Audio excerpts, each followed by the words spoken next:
ফেলতে যাবি মানে? ও বাবা, আমাকে জাল ফেলতে দাও না বাবা। এই তুই ব্রাহ্মণের ছেলে হয়ে যাবি ওই জাল ফেলতে, জেলের কাজ করতে?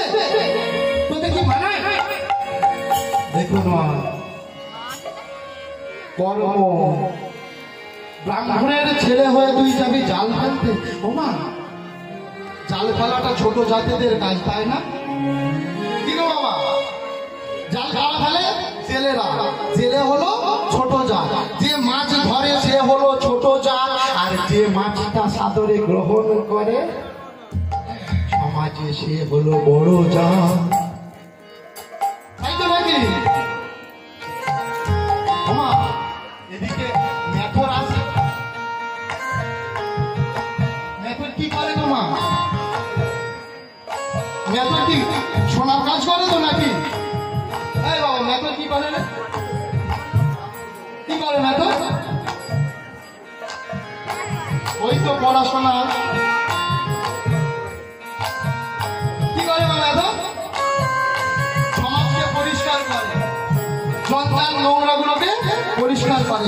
এই সমাজ যে পরিষ্কার করে সে হলো ছোট জাত, আর আমরা ভালো মন্দ করে আমরা হলাম বড় জাত। আজকের সমাজটাকে কিভাবে জাতপাতের বেড়া জালে বেঁধেছে দেখুন। তুমি নিয়ে আসবে, আমাকে দেবে, আমি নিয়ে যাব, আমি বড় জাত, আর তুমি আমার পা ধোয়া জল খেয়ে থাকবে, তুমি ছোট জাত। তোমার যখন বাড়ির লোকে রোগ শোক ব্যাধি হবে, তোমার বাড়ির লোক ঘটের জল খাবে, আর আমার বাড়ির লোকে রোগ হলে পিজিয়ে যাবে। সমাজে কারণ ছোট জাতদের তো সব জায়গায় স্থান নেই।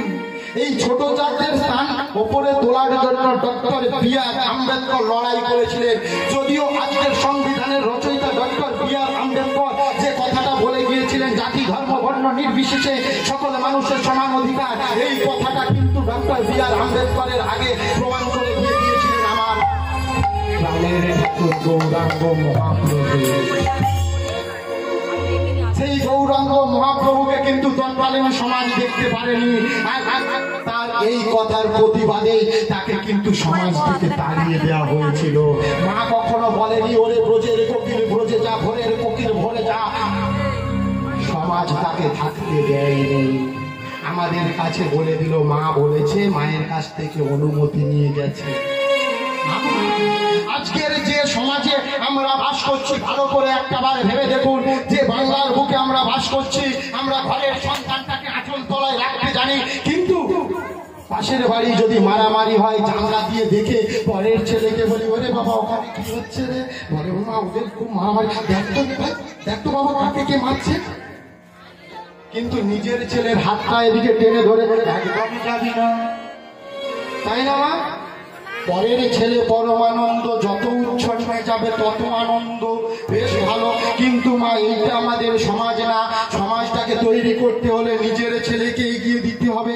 যেমন এগিয়ে এসেছিলেন সমাজের উন্নতির জন্য আমার স্বামী বিবেকানন্দ, যেমন উন্নতির জন্য এগিয়ে এসেছিলেন আমার বিদ্যাসাগর, যেমন সমাজের জন্য এগিয়ে এসেছিলেন আমার রাজা রামমোহন রায়। আজকের এই যে মা সামনে বসে আছেন,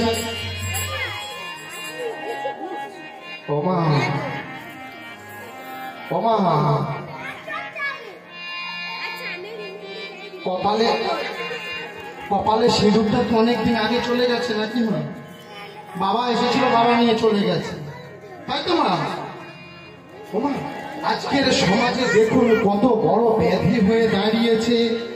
আমার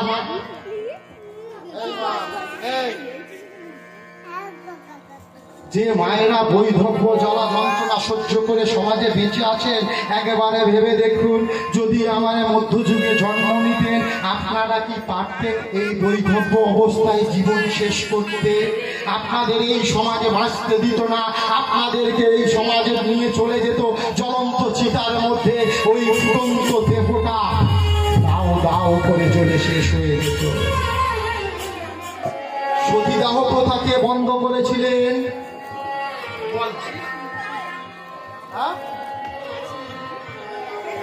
রাজা রামমোহন রায়। রাজা রামমোহন রায় সতীদাহ প্রথা বন্ধ করলেন। তখন কি রাজা রামমোহন রায়ের বিরুদ্ধে সমাজ কি গর্জে ওঠেনি? রাজা রামমোহন রায়ের বিরুদ্ধেও সমাজ গর্জে উঠেছিলেন। রাজা রামমোহন রায়কেও সমাজ মেনে নিতে পারেনি, কারণ এত বড় একটা প্রথাকে রাজা রামমোহন রায় কিভাবে বন্ধ করতে পারে? বিধবা বিবাহকে প্রবর্তন করেছিলেন।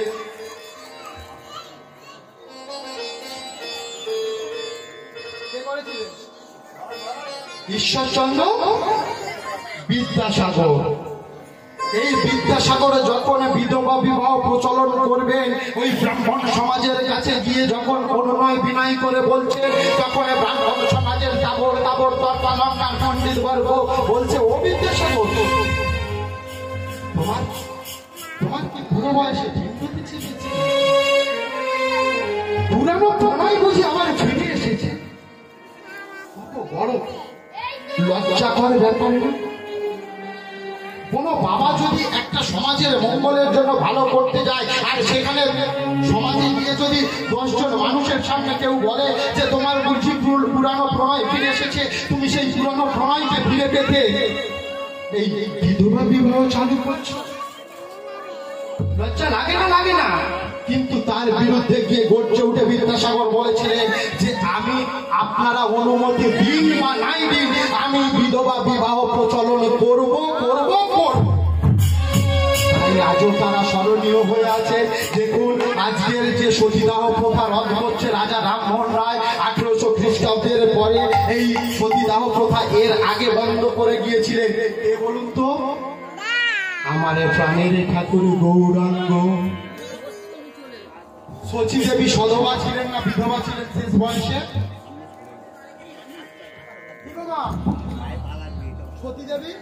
সচী দেবী কি ছিলেন?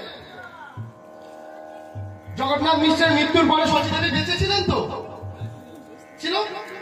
আমরা একটা বার তো ভেবে দেখি না সচী দেবী কিভাবে বেঁচে রইলেন? কারণ তৎকালীন সময় চলছিল তো সতীদাহ প্রথা, তাহলে তো সচী দেবীকে জগন্নাথ মিশ্রের জ্বলন্ত চিতার মধ্যে পুড়িয়ে দেওয়া হতো। কিন্তু তৎকালীন সময় শিক্ষিত পণ্ডিত মানুষ ছিলেন আমার নিমাইয়ের পণ্ডিত, তাই নিমাইয়ের বিরুদ্ধে গিয়ে কথা বলার মতো কেউ জন্ম নিতে পারেনি, তাই সচী দেবীকেও কেউ পোড়াতে পারেনি। আজকের সংবিধান রচনা হলো জাতি ধর্ম বর্ণ নির্বিশেষে সকল মানুষের সমান অধিকার। একদিন আমার প্রাণের ঠাকুর নিমাইও বলে গিয়েছিলেন, ধর্ম বর্ণ সবাই সমান, শুধু মানুষ, মানুষ ছাড়া এই জগৎ সংসারে আর কিছুই না, সবকিছু মিথ্যা, শুধু মানুষের কোনো বিভেদ হয় না।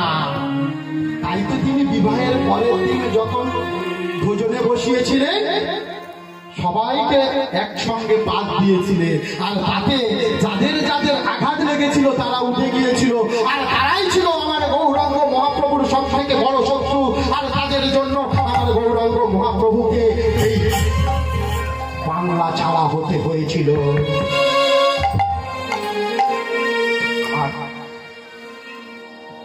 সেই অহংকারী ব্রাহ্মণ বলছে, দেখুন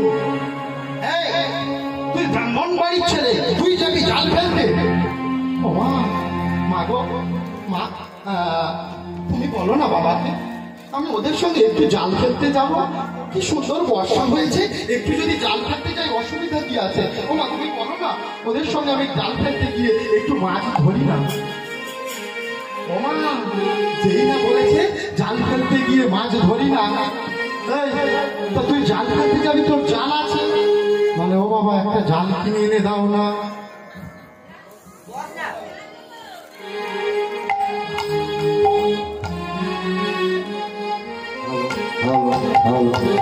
বাবলু প্রামাণিক, তুমি যেখানেই থাকো চলে আসো, তোমাকে খুব দরকার। বাবলু প্রামাণিক এই না যেই বলেছে আমার আমার ছোট্ট গোপালের জন্য একটা জাল কিনতে গেছে, আর জাল কিনে নিয়ে আমার গোপালের জন্য এনে দিয়েছে, আর সেই জালটা নিয়ে সঙ্গী সাথীদের সঙ্গে নিয়ে চলেছে গোপাল আমার জাল কাঁধে করে। কোথায় চলেছে? বলে বাঁকা নদীর তীরে গোপাল জাল ফেলিতে গেল। আর যেই না প্রথম দিনে জাল ফেলতে গেছে, বলে প্রথম দিনেতে জাল ফেলিল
সারা জীবনে বড় মাছ উঠবে না।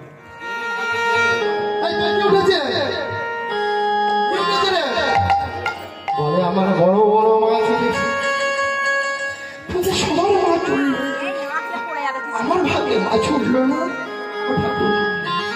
আমি আমি এই ইটগুলোকে নিয়ে কি করবো? ছোট্ট বালক, সে তো জানে না এটা সোনার নীল। চালে যখন উঠেছে কাঁধে করে নিয়ে যাচ্ছে, কিন্তু মনে মনে তার একটাই বাসনা, মাছ আমার কেন ওঠে না। এই না বলে ছোট্ট শিশু আমার বাড়িতে নিয়ে গিয়ে ইটগুলো গুছিয়ে রেখেছে, বিছানায় শয়ন করেছে, কিন্তু মনে মনে ভাবছে কেমন করে আমি মাছ ধরতে পারবো। দ্বিতীয় দিনেতে জালে ফেলিল যখন,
কিন্তু মনে তার একটাই বাসনা, আমার জালে কেন মাছ মরে না? তোদের সবার এত এত মাছ মরে, তাই বালক আমার গিয়ে ওই শঙ্খ ঘন্টা প্রতিবাদী যত্ন করে রেখেছে, বিছানায় শুয়ে পড়েছে, কিন্তু আমার তার মনে বাসনা জেগেছে, মাছ আমি ধরবো কোথায়? তৃতীয় দিনেতে বালক জালে যে ফেলিল,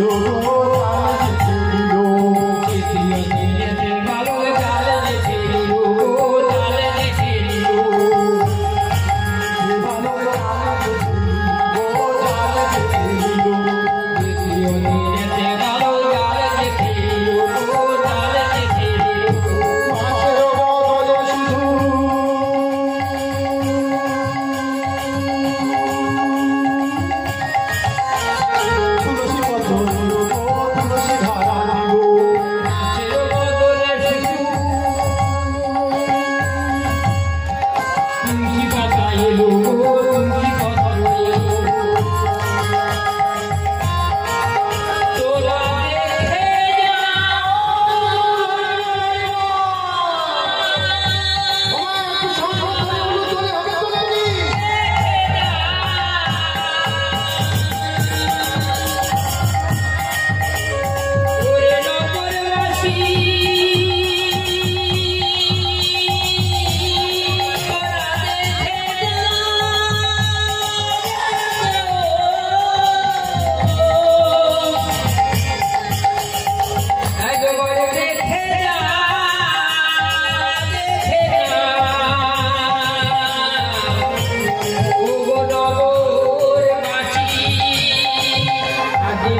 উঠল না। আমার ভাগ্যটা এত খারাপ, আজ এলো কিনা তুলসী পত্র, তুলসী বৃক্ষ। আমি মাকে গিয়ে কি বলবো? বাবা এই না বলতে তুলসী পত্র, তুলসী বৃক্ষগুলি মাথায় নিয়ে গিয়ে ওই সুন্দর করে বাড়িতে গুছিয়ে রেখেছে। কিন্তু মনে তার একটাই বাসনা, মাছ আমাকে ধরতে হবে। তাই তৃতীয় দিনে শেষ হয়েছে, চতুর্থ দিন যখন শুরু হয়েছে আবার জাল নিয়ে যাচ্ছে। তাই কি বলছে, চতুর্থ দিনেতে জাল ফেলিল যখন, ফেলিল যখন,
সত্যিকারের বড় মাছ তো সে ধরে ফেলেছে।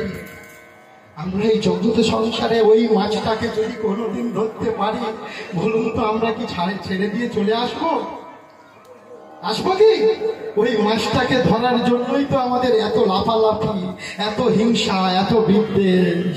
ওমা যেই না ওই বড় মাছটা পেয়েছে, মনের আনন্দে নিয়ে গিয়ে ওই বাড়িতে সুন্দর করে সাজিয়ে গুছিয়ে আমার সেবা দিতে শুরু করেছে। কেমন করে মদন মোহনকে সেবা দিচ্ছে।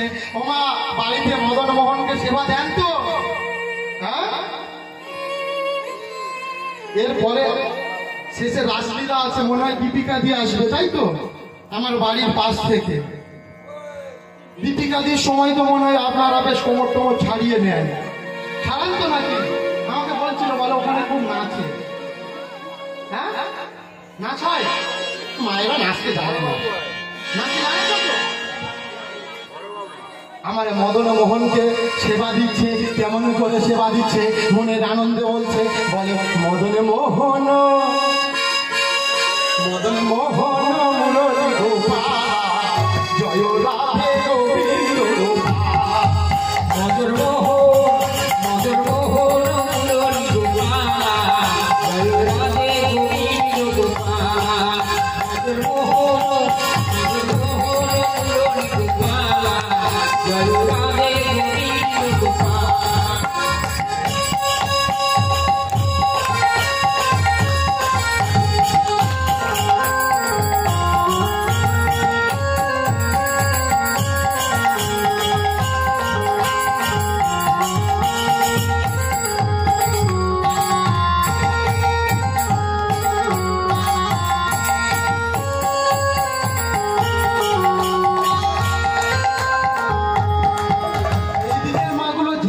বুঝতে পারছি এইদিকে মায়ের কি টাকা নিয়ে বলে, মারা কি চিনতে পারছেন না নাকি? আলো বড় হয়েছে। ও নাই 3 ঘন্টা এসছি, জ্বালিয়ে ফিরিয়ে যাবো।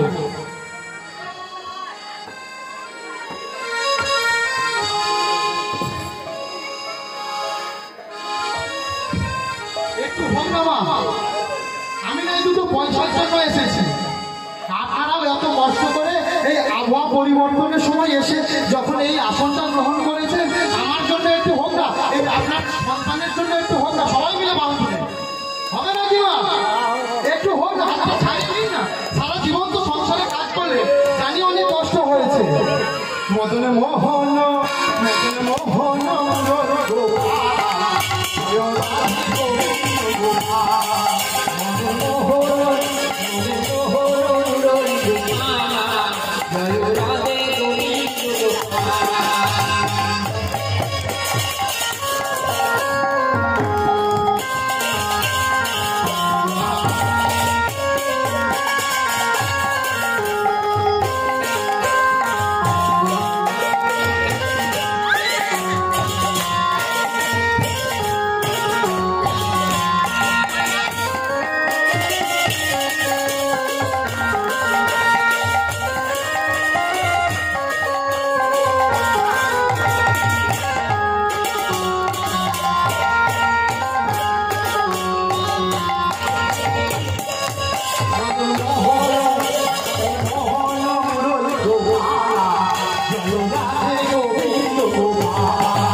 তুমি যখন সত্যই এই অধমের করে একবার এসেছ, বলো ঠাকুর তুমি আমার কাছে থাকবে। আমি কথা দিলাম গোপা, আমি তোমার কাছে থাকবো। সেই দিন থেকে বিষ্ণুপুরী মদন মোহন প্রতিষ্ঠা পেল। গোপাল সিংহের বাড়িতে ওই মদন মোহন প্রতিস্থাপিত হলো। একটু একটু করে গোপাল সিংহ রাজা হলেন বিষ্ণুপুরে। এইবারে যেই না রাজা হয়েছে, রাজা হওয়ার সঙ্গে সঙ্গে অন্তরের মধ্যে জেগেছে অহংকার।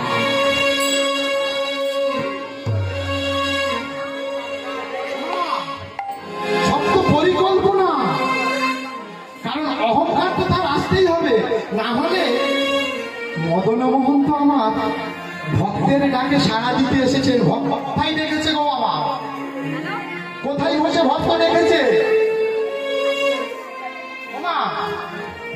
প্রথম কোথাকার ভক্ত ডেকেছিল? কোথায় মা? মনে নেই? বাঁকুড়া বাগবাজারে মোহিনী।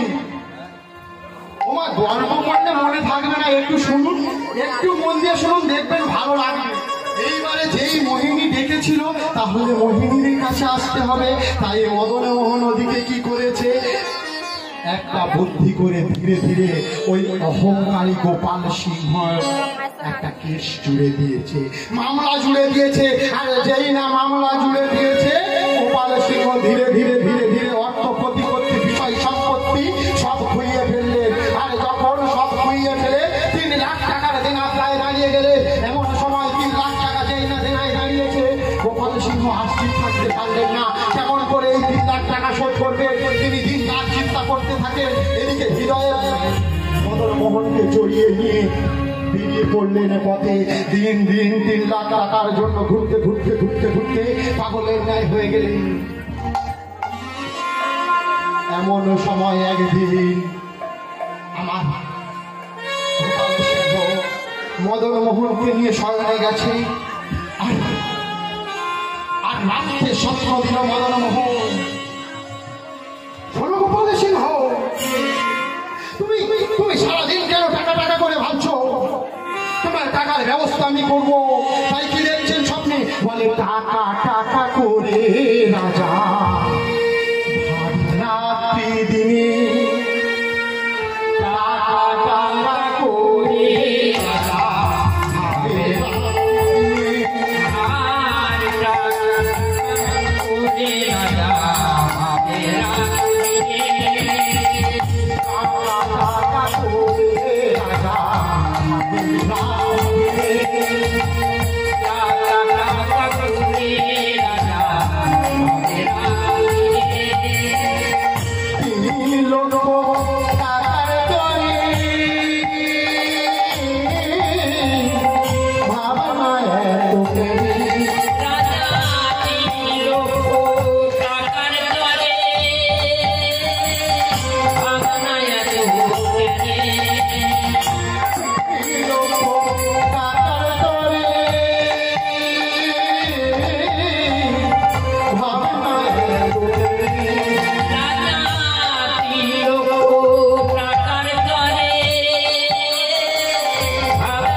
আমি তোমার টাকার ব্যবস্থা করে দেবো।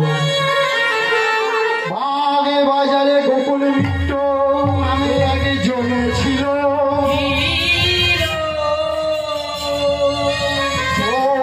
গোপাল সিংহ তুমি শীঘ্র করে আমায় নিয়ে চলো।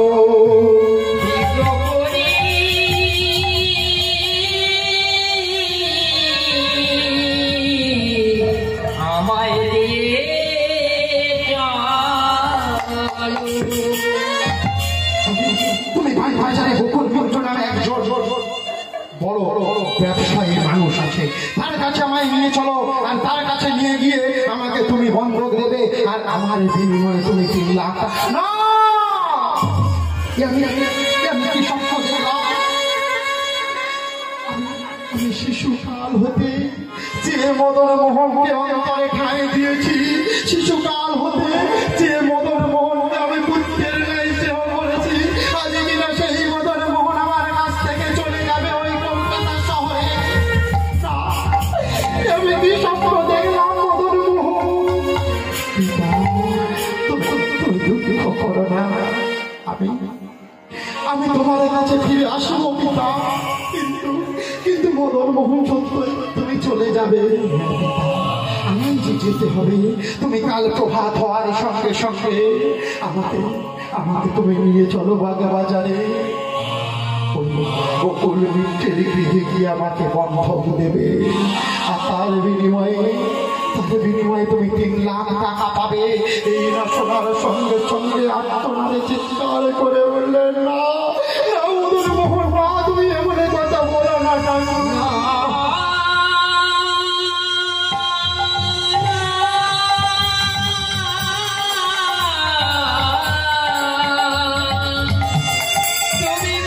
না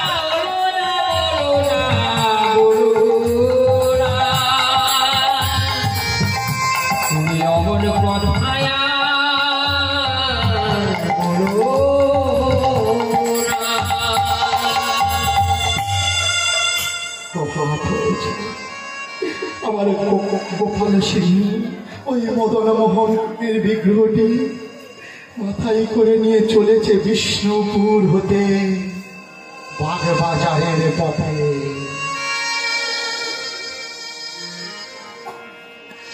আমার মদন মোহনকে নিয়ে একটু একটু করে যাচ্ছে, আরে বদনে তার কৃষ্ণ নাম, মধুর নাম। আমি হরি বলবো রাজা মদন মোহন হে গো, আমি হরি বলবো রাজা মদন মোহন হে গো, আমি হরি বলবো এই রূপে পথে চলবো, এই রূপে পথে চলবো, এই রূপে পথে চলবো, আমি হরি বল রাজা মদন মোহন হে গো, আমি হরি বল।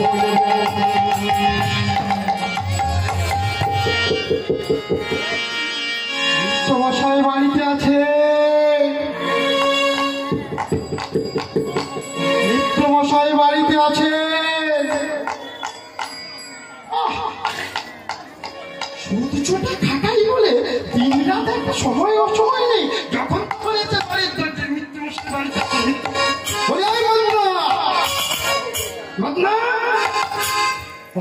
বাড়ির চাকর ছিল, তার নাম মদন, তাকে ডাক নামে মদনা মদনা করতে।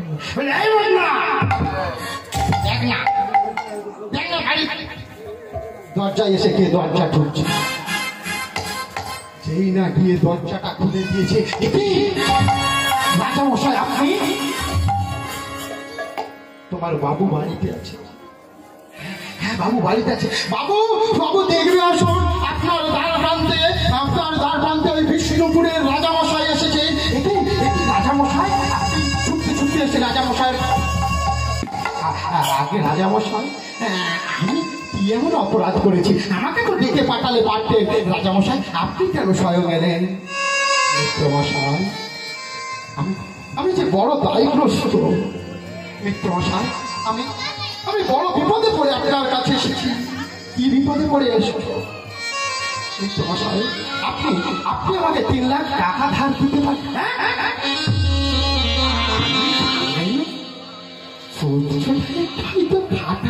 তাই বলে তৎকালীন সময়ে এই গোকুল মিত্রের টাকায় শহর কলকাতা চলত। আজও শহরে বাগবাজারে মিত্র বাড়ি এখনো অবস্থিত। ওই গোকুল মিত্রের টাকায় শহর কলকাতা চলত।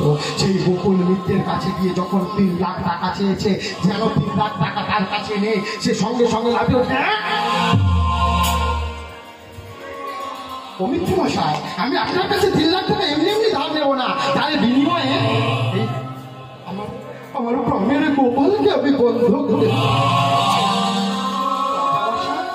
না হয় আপনার অনেক ধন সম্পত্তি আছে তাই বলে এইভাবে উঠবাস করছেন রাজামশাই। ওই 3 লাখ টাকার বিনিময়ে একটা মদন মোহনকে দিচ্ছেন আমাকে। মিত্র মশাই এ শুধু মদন মোহন নয় মিত্র মশাই, আমার প্রাণের সন্তান। দেখি তোমার প্রাণের কি সন্তান। এই না বলে যেই ওই মদন মোহনকে হাতে নিয়েছে, নিয়ে একটু একটু করে ঘরের ভেতরের দিকে এগিয়ে গেছে, হঠাৎ কোথায় হতে যেন দৈববাণী হলো, হে গোকুল মিত্র তুমি আমায় রেখে দাও তোমার বাড়িতে, আমি তোমার কাছে তোমার সন্তান হয়ে থাকবো, তোমার বিষয় সম্পত্তি অর্থ প্রতিপত্তিতে ভরিয়ে দেবো, আমি তোমাকে পিতা জ্ঞানে স্নেহ করবো।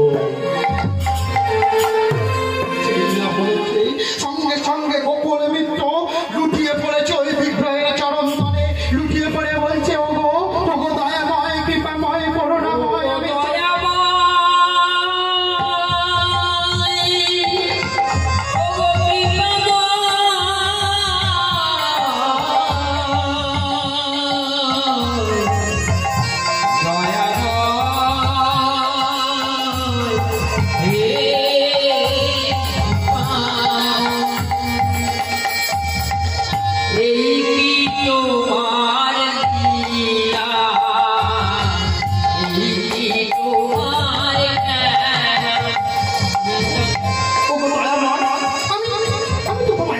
জানি না, আমি মন্ত্র জানি না, তবে তবে তোমার এত দয়া তুমি আমার কাছে ধরা দিলে, আমার কাছে তুমি এলে, তবে কথা দাও ঠাকুর আমি তোমায় রাখতে পারি, তুমি আমার কাছে থাকবে।